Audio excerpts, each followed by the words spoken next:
So may buntag mga ka-farmers og karon na ata diri karon sa tuwang area no.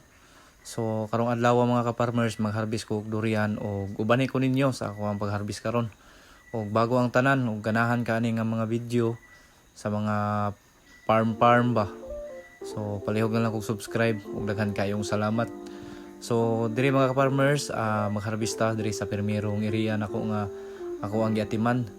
So kini mga ka-farmers balik tulo ni kabuk area nga ako ang harbison karon. So giuna lang nako ning mga mugbo kay ako ang kauban manggod kay wala pa.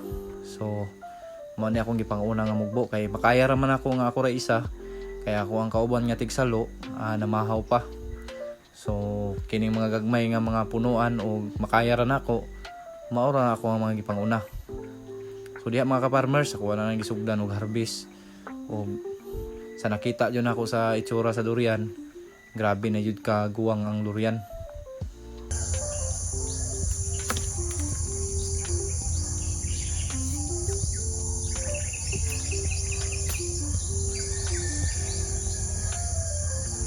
Sa paagi sa pag-harvest mga ka-farmers sa durian, so medyo lisod-lisod jud siya ka-farmers kung ikaw bag-uhan, no? Kay daghan kay kag tan-awon niya kung kini bagulang. So kung ikaw kabisado o may nakasama nga niyang ani nga mga prutas, so dali na nimo mailhan kung gulang na ba ang durian. So sa pagpaagi nako nga may balaan ako nga gulang na ang durian, so nagatester gyud ta og durian. Ginatistira na to ang mga kada ra pong mga deform mga ka-farmers. Kay og ang good size man gud nato ang ato ang testiran, so mahimo siyang sayang. So katong deform, katong dili na gyud siya baga ginatawag na mo og one piece, no? Kato ang amo ang testiran, tanawon na mo ang iyang unod kung kini ba yellow. So depende po na sa mga harvest tayo mga ka-farmers.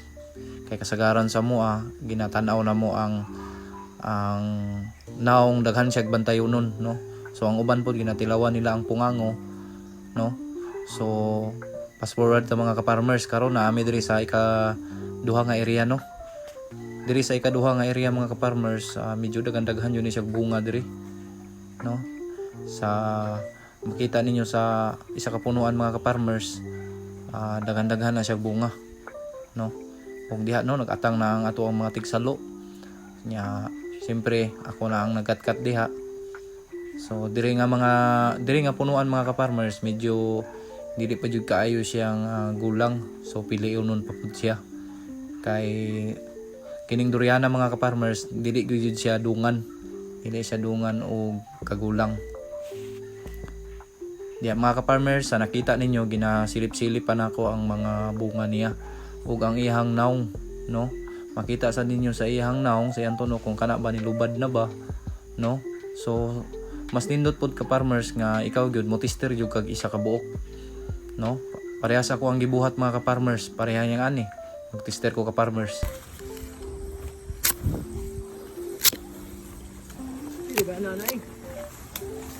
So nakita ninyo mga ka-farmers nga yellow na gyud ang unod sa durian. So pwede na gayud kita mag-harvest, no, sa iyahang mga kauban niya na mga durian pod. So fast forward na mga ka-farmers ug mao na gyud na tanan ang among nakuha nga durian puyat. Si Rinaldo. Saman. So kini among na-harvest mga ka-farmers, balik 600 kilos ni siya, no? Sa mga nangutana po diya kung asa na mo ni i-deliver, sa planta rin na mo ni i-deliver mga ka-farmers. So fast forward, okay ni nauna ni sa planta mga ka-farmers. Og shout out ko sa mga tiis ko hidor sa akong deliveran. Og mao lang mga farmers, daghang salamat.